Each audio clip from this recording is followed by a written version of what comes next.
This is True Facts with Jon Leiberman, CyberstationUSA.com, and a young man who wanted to be a cop gunned down in cold blood on May 20th, 2007 in Kansas City. His murder still unsolved. His mother looking for justice. Misty Kirwan lost her son, Chris Bartholomew, and she is with us tonight. Misty, thank you for your time. Thank you. Tell me, first of all, Misty, a little bit about Chris. What kind of a kid was he? He was just your average kid, worked hard. He was going to school, worked a full-time job, going to college, studying criminal justice. He wanted to become a police officer. Worked hard, paid for everything he wanted. Just very frugal, very caring, cared about his friends and family. Little shy but outgoing at the same time, loved sports, any kind of sport. He would play sports, he would watch sports on TV, talk about them, had an amazing smile, and just easy to get along with, very easygoing. Tell me about that evening, May 20th of 2007. What were you doing, and how were you notified that something horrible had happened? Well, it had actually started, May 20th was a Sunday. On May 19th, Chris's best friend had come into town on leave from the Air Force before he shipped out to Iraq, and they met at my house to, just see each other and see me, and while they were here, they talked about doing something later that night, and they were supposed to call each other and get together, whatever kids do these days, and they were here maybe 30, 45 minutes, and then they left, and kind of each went their separate way, and then I didn't hear anything till the next morning, Sunday morning. At 7:30, there's a knock on the door, and I look out the window, and there's a police car. And I open the door, and I live in a small suburb of Kansas City. And there was a police officer standing at my door and asked me if my son was Chris Bartholomew. And I said yes, and he said, he's been in an accident, you need to call this number. And that's every mother's nightmare, every parent's nightmare, to hear those words and to see a police officer standing at your door. I called. He said I asked him what happened. He said he didn't know. I just needed to call this number.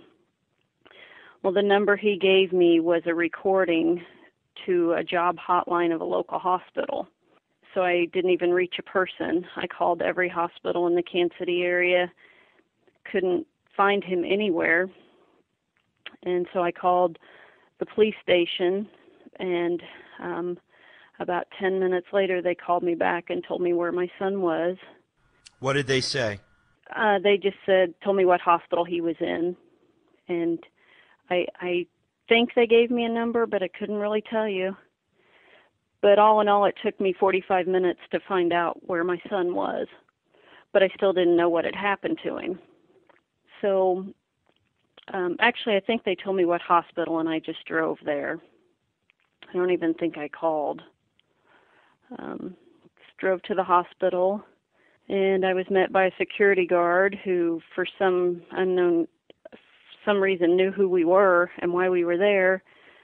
Took us up to the floor my son was on, where I was met by a doctor and a nurse who took us into a conference room, and it was actually the security guard that told me that my son had been shot. He never even asked our name. To this day, I don't know how he knew who we were, but he did. When he said your son had been shot, what goes through your mind? How? Why? Chris wasn't the type of person to get in confrontations. He hated confrontation. I couldn't understand why someone would shoot him. I didn't understand.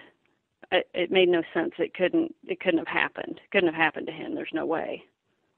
And I remember we were walking down a hall, and as soon as he said that hall looked 1,000,000 miles long. And I don't even know how to explain the shock when I heard that. When they sat you down in the room, what did they tell you, Misty, about what had happened? I couldn't tell you a lot. They didn't know what had happened. They just knew he had been shot. I couldn't even really tell you what they said. All I remember them saying is his condition is very grave. And I just kept saying, let me see him. I want to see him. And other than that, I don't know what. I don't remember anything that was said. Did you get to see him? Yes. That was probably 8:30. I couldn't even tell you. Probably an hour, maybe an hour and a half after the policeman was at my door. So it was, probably by 9 o'clock on Sunday morning, and they didn't pronounce Chris brain dead until 6:30 that evening. What were those final moments with your son like? Well, when they pronounced him brain dead, it was horrible. I don't even know how to describe it. It's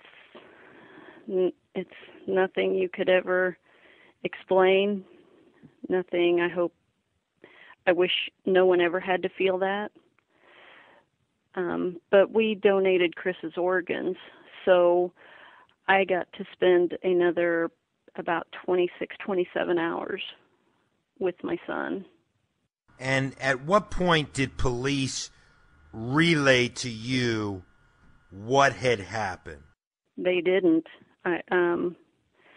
I called Chris's friend that he was supposed to go out with, and I couldn't reach him. And finally, I think he called me back and showed up at the hospital with another friend of theirs who had been standing next to Chris when it happened. The police, all that is such a blur. Right. I think the police might have told me that he had been on the sidewalk. I'm not real sure now that I'm not real sure how I found it all out. What did you eventually come to find out about what had happened that evening? I found out that Chris and another mutual friend of theirs had went down to pick up Andrew, who had called for a ride because he had too much to drink. Chris didn't end up going out with him that evening for some reason, and he called for a ride, and Chris went to pick him up, and somehow it was in an entertainment district in Kansas City, and the bars were closing, and they got separated in the bar time closing crowd, and Chris and the other friend were looking for him, and they had went into a Walgreens and come back out, and were standing on the sidewalk in front of Walgreens, and there was some gang violence going on all evening all over the entertainment district, and it ended up being 4 vehicles were shooting at each other, and 2 of the cars came up the side street and turned, and one turned into the parking lot of the Walgreens, and one turned onto the street in front of Walgreens, and Chris was on the sidewalk in between, and they were shooting at each other the whole time, and he was just an innocent bystander on the sidewalk.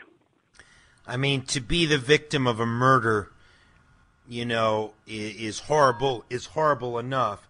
And then, to be an innocent victim caught in the crossfire, not even the intended target, is just, is incomprehensible. Yes, Misty, as the days went on and police did not arrest anybody, what was going through your mind? I wanted them to pay for what they did. I didn't want them walking the streets to be able to do this to somebody else. yeah, I was numb for a long time, but I knew that I wanted them to pay for what they had done to my son.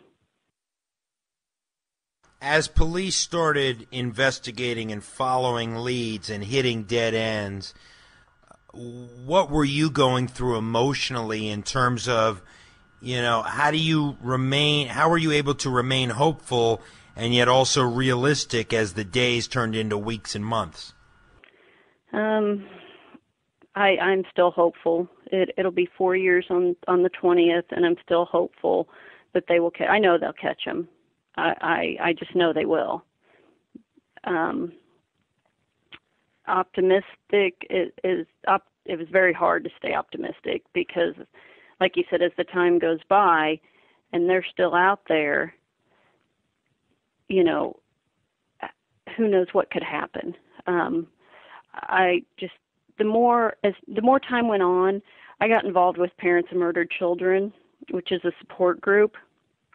And I learned from going to the support meetings a lot of what goes on. I learned a lot about gangs, and I learned a lot about investigations, and nothing happens quick. In the gang community, there's a no snitch policy, and that hurt my case.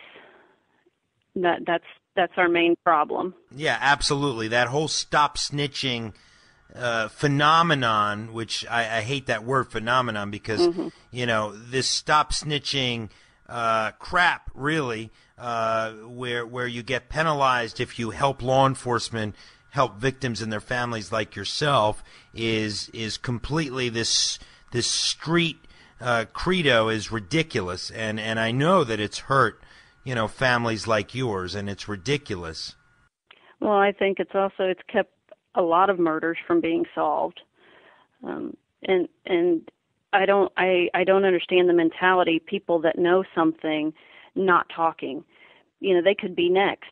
They could be the innocent bystander or someone in their family, but yet they have the information to take a murderer off the streets. I just don't understand that at all. It's incomprehensible. Let me ask you this, Misty. What do police know about this group of thugs that ended up killing your son? I don't know a lot. I'm sure you know that detectives don't talk a lot about an investigation. From what they've gathered, it was a gang shooting. And like I said, my son was not the intended victim at all. He wasn't the intended target. He was just an innocent bystander. The two groups of gangs shooting at each other. But that's the biggest thing, is they still don't have the information they need. They've identified the cars involved, but they need the people that were in the vehicles. And that goes back to the no snitch, is nobody's talking. What can the public do, Misty, to help bring you and your family justice and Chris justice? We need people to come forward, and people that know what happened that night and who was involved, and tell the detectives what they know. We need to know who was in those vehicles, who did the shooting before they kill somebody else. Well, I know that you have a website set up. It's also been on America's Most Wanted, correct? It's on America's Most Wanted website. It hasn't been on air. Okay. And tell my audience your website if they have leads. It is www.chrisrbartholomew, CHRISRBARTHOLOMEW.com. Well, I'll tell you, Misty, our thoughts and our prayers are with you. Somebody out there has the information to help bring you, not closure, because that doesn't exist, but to bring you a sense of justice. So we hope that somebody will do the right thing and go to the America's Most Wanted website, my friends over there, and drop a tip, or go to your website that you've set up for your son and drop a tip. Go to our website, cyberstationlive.com/Jon Leiberman, and email us a tip, because I know this is a huge hole in your heart, and hopefully somebody out there will do the right thing, and we certainly appreciate your time tonight, and our thoughts and prayers are with you. Thank you, John. I appreciate you helping me keep the word out about my son and helping me to try to find who did this. Absolutely, and I know the cops won't stop until they've No. arrested somebody or the group of people who murdered your son. So for that, we can remain hopeful. Yep, I have great detectives, and I have all the faith in the world in them that they will find who did this. And that will get you through. Thanks so much, Misty. Thank you. All right, thank you.